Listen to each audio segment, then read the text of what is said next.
Welcome to the only daily podcast focusing on compliance news of the day. Each morning, start your day with a cup of coffee and Tom Fox, the voice of compliance, to hear about 4 of the top compliance, corruption, or leadership stories you will need to start your day.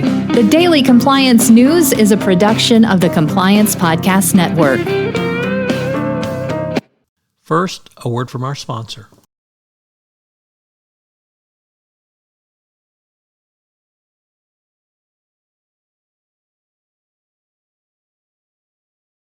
The Daily Compliance News for September 1, 2023, the Barroom Blitz edition. We begin with that story from the Financial Times, which reports that Gary Gensler has unleashed the biggest SEC regulatory blitz since the financial crisis. Of course, special kudos and extra points to anyone who can correctly cite the reference, Barroom Blitz. Next up, from the New York Times, what do businesses need when it comes to China? They need predictability, says Commerce Secretary Gia Raimondo. She expressed the hope that American and Chinese officials could work in improving the country's business relationships.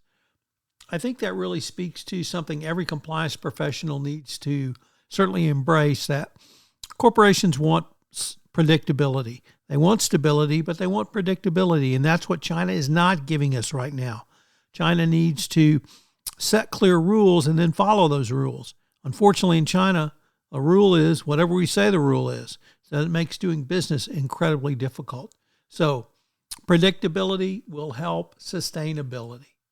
Next up, from TVP World, a first-time contributor to the Daily Compliance News, reports that investigators have seized 280,000 euros in cash in an apartment belonging to the son of a Belgian member of parliament, Maria Arena, whose name has been linked to the corruption scandal in the European Parliament known as Qatargate, or Qatargate, the Brussels Times reported. According, investigators searched the home of the 32-year-old during a search of 6 properties linked to Arena. And the money was found in his apartment. So definitely not a good look. And our final story comes to us from the Absolute.